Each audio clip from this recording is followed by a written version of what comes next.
આપણે બપોરે ભાત બનાવ્યા હોય અને વધે તો સાંજે વઘારીને ખાઈએ છીએ અથવા તો ક્યારેક તેમાંથી ભજીયા કે મુઠિયા બનાવતા હોઈએ છીએ.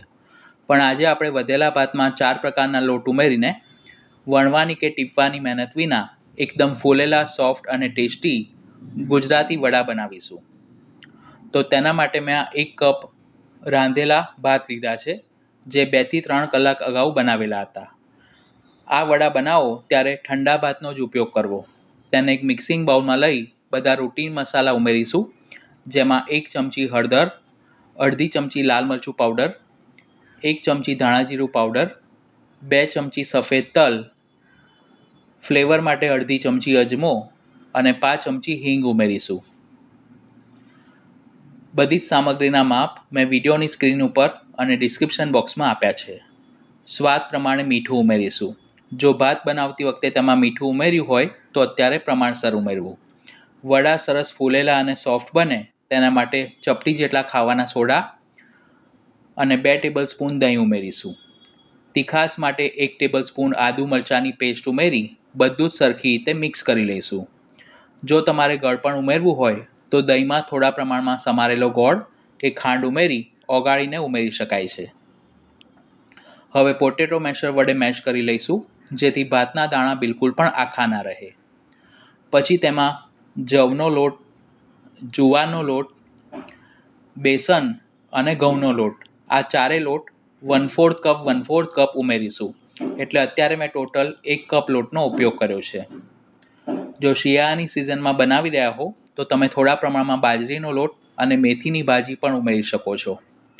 હવે વડા ઠંડા થયા પછી પણ સરસ સોફ્ટ રહે તેના માટે 2 ટેબલસ્પૂન તેલનું મોણ ઉમેરી હાથ વડે બધું જ સરખું મિક્સ કરી અને સોફ્ટ લોટ તૈયાર કરીશું. લોટ બાંધતી વખતે જો જરૂર લાગે તો થોડું પાણી ઉમેરી શકાય છે. આ રીતનો નરમ લોટ બાંધી બંને હાથની હથેળીને તેલથી ગ્રીસ કરી મધ્યમ સાઇઝના લુવા વાળી લઈશું. અત્યારે આપણે જેટલો લોટ બાંધ્યો છે તેમાંથી 20 થી 22 નંગ જેટલા વડા તૈયાર થશે. વધેલા ભાતનો ઉપયોગ કરીને તમે બીજી કઈ વાનગી બનાવો છો તે મને કમેન્ટ કરીને જરૂર જણાવજો. હવે કોટનનો મોટો હાથ રૂમાલ લઈ તેને પાણીમાં પલાળી અને સરખી રીતે નિતારી લઈશું. હવે આ ભીના રૂમાલને પાટલી ઉપર અડધો પાથરીશું. જે લોકો રસોઈ શીખી રહ્યા છે અથવા તો સમયના અભાવના કારણે વડા બનાવવાની આળસ આવે છે, તેઓ આ મેથડ ફોલો કરશે તો ખૂબ જ ઓછા સમયમાં તમે ઘણા બધા વડા તૈયાર કરી શકો છો.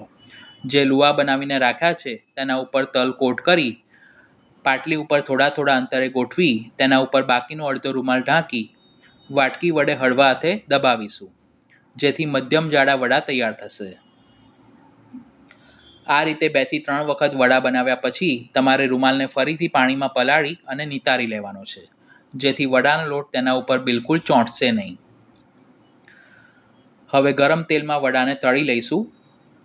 તળતી વખતે તેલ સરખું ગરમ થયેલું હોવું જોઈએ અને ગેસની આંચ પણ મીડિયમ ટુ હાઈ રાખવી. થોડી થોડી વારે વડાને ફેરવતા જવું અને તેના પર જારો લગાવવો, જેથી બધા જ વડા પૂરીની જેમ ફૂલશે. એક બેચ વડાને તળવામાં આશરે 3 થી 4 મિનિટ જેટલો સમય લાગશે. આ રીતના લાઇટ ગોલ્ડન બ્રાઉન રંગના અને સાધારણ ક્રિસ્પી થાય એટલે તેને બહાર કાઢી લઈશું. આ જ રીતે આપણે બાકીના વડા પણ તળી લઈશું. લોટ બાંધતી વખતે આપણે તેમાં વધેલા ભાતનો ઉપયોગ કર્યો છે, એટલે વડાને રેગ્યુલર વડાની જેમ લાંબા સમય સુધી સ્ટોર કરવાનો આગ્રહ ન રાખવો. ગરમ ગરમ ખાશો તો તે ખૂબ જ ટેસ્ટી લાગશે. આ સિવાય પણ બીજા ઘણા બધા પ્રકારના ગુજરાતી વડા, થેપલા અને ફરસાણની રેસીપી મેં ચેનલ પર પોસ્ટ કરી છે, જેના પ્લેલિસ્ટની લિંક આઈ બટન પર અને ડિસ્ક્રિપ્શન બોક્સમાં આપી છે. તળતી વખતે તેલ ઓછું ગરમ થયેલું હશે અથવા તો ગેસ ધીમો રાખશો તો વડામાં તેલ વધુ પ્રમાણમાં એબ્ઝોર્બ થવાના લીધે તે ઓઇલી બનશે. તો જોતાં જ ખાવાનું મન થઈ જાય તેવા એકદમ ફૂલેલા, સોફ્ટ અને ટેસ્ટી ગુજરાતી વડા બનીને તૈયાર છે. જો તમારા ઘરમાં 4 પ્રકારના લોટ અવેલેબલ ન હોય તો તમે જુવાર અને ઘઉં 2 લોટ મિક્સ કરીને પણ આ જ રીતે બનાવી શકો છો. તેને મેં અત્યારે ટોમેટો કેચઅપ અને મસાલા દહીં સાથે સર્વ કર્યા છે. તો આ રેસીપી તમે પણ ઘરે જરૂર ટ્રાય કરજો. વિડીયો પસંદ આવી હોય તો તેને લાઇક અને શેર કરવાનું ન ભૂલશો. ચેનલ પર પહેલી વાર આવ્યા હો તો તેને સબસ્ક્રાઈબ કરી બાજુમાં આપેલા બેલ આઇકોન પર ક્લિક કરજો, ફરી મળીશું એક આવી જ નવી રેસિપી સાથે. Thanks for watching this video.